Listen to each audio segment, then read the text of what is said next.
Our team, a tight-knit group of colleagues, always had each other's backs.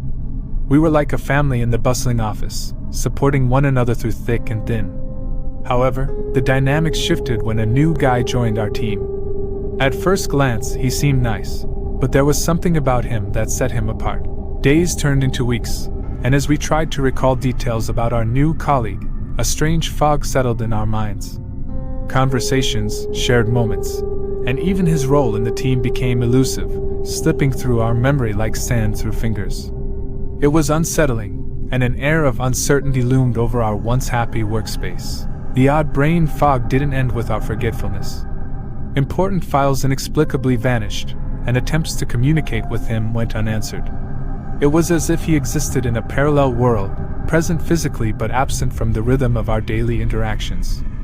In team meetings, we found ourselves nodding in agreement with statements he supposedly made, yet none of us could recall the substance of his contributions. Growing increasingly concerned about our collective amnesia, we decided to seek answers from the Human Resources Department.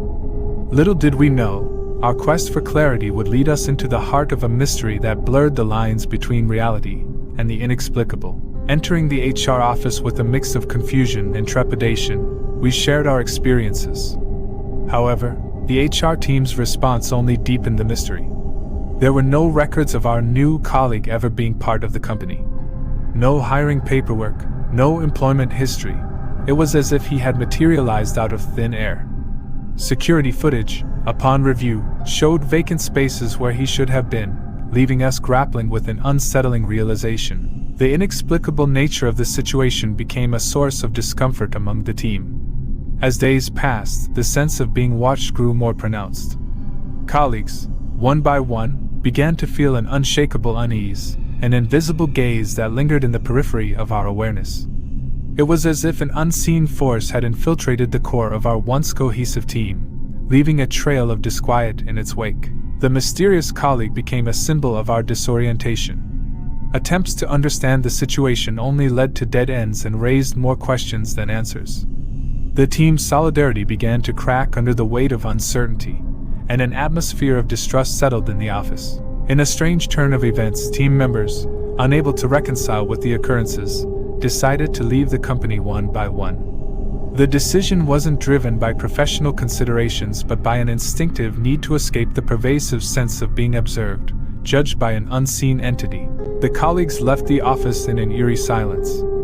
Empty desks, abandoned projects, and a lingering sense of disbelief marked the aftermath of our unraveling team. Yet the mystery persisted.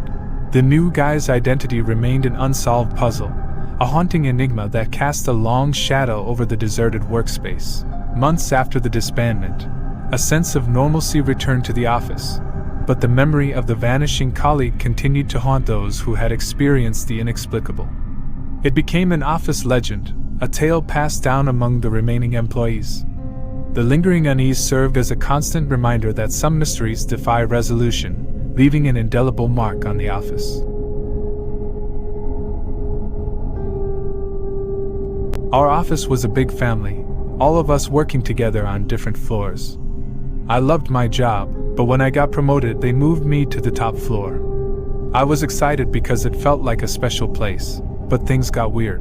The top floor was a bit different, quiet and kind of eerie, especially when the sun started setting. The lights flickered, and the air felt a bit chilly, even in the middle of the day. Everyone said to stay away from the last office at the end of the hall. They called it the abandoned office. Curiosity got the best of me one day, and I decided to check it out. As I got closer, the air got heavier, and it felt as if someone was watching me. The door squeaked open, revealing a frozen scene. Desks scattered, papers everywhere. Like everyone just vanished. As I stepped inside, a strange murmur filled the air. There were ghostly echoes of people talking about work, but there was no one there. I tried to shake off the uneasy feeling and explore, but it looked like the office was frozen in time. Suddenly, the whispers grew louder, and ghostly figures appeared. They resembled shadows of former employees stuck in the past. They looked busy, having meetings and working at their desks, but there was something off about them, a sadness in their eyes. I rushed out, the door slamming shut behind me. The whispers lingered in the hallway, a mournful song from the past. That day, I learned the top floor wasn't just a quiet place. It was a place haunted by the memories of the people who used to work there.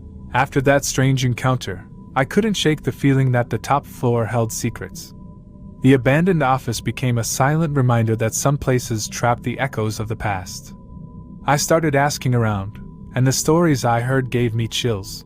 They said the top floor used to be the heart of the company, where big decisions were made. But something went wrong, and the company had to let go of many employees. The abandoned office belonged to a team that was laid off suddenly, leaving their workspace frozen in time.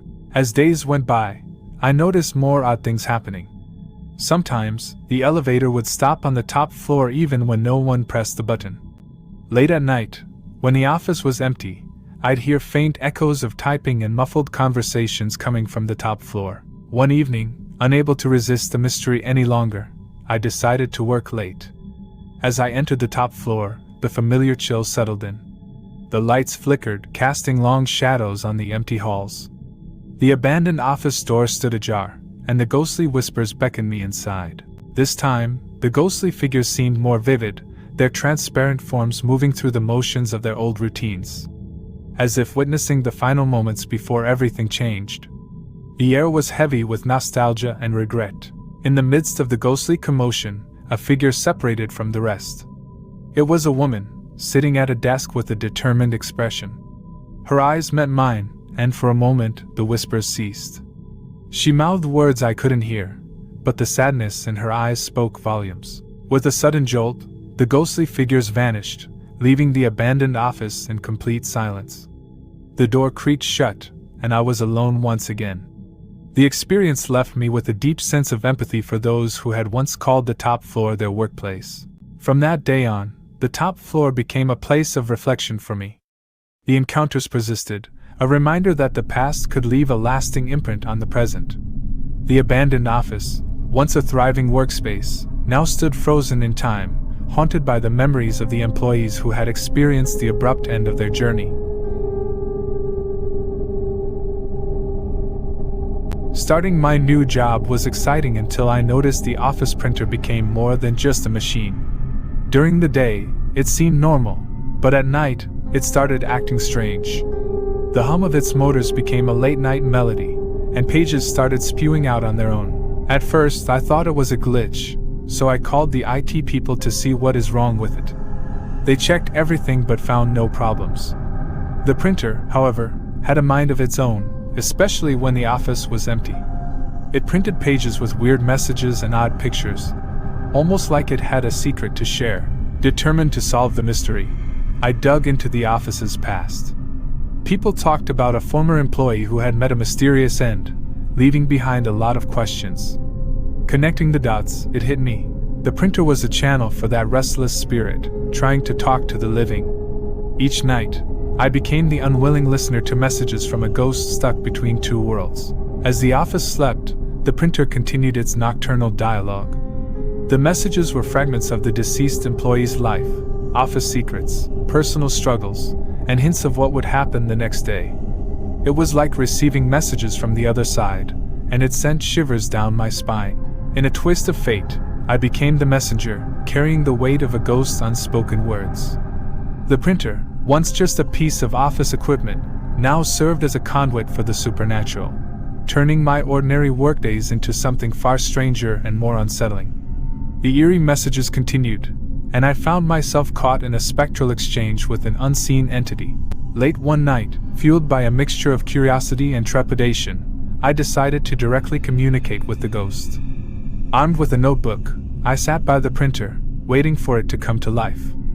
As the clock struck midnight, the hum began, and the printer sprang into action. It printed a message.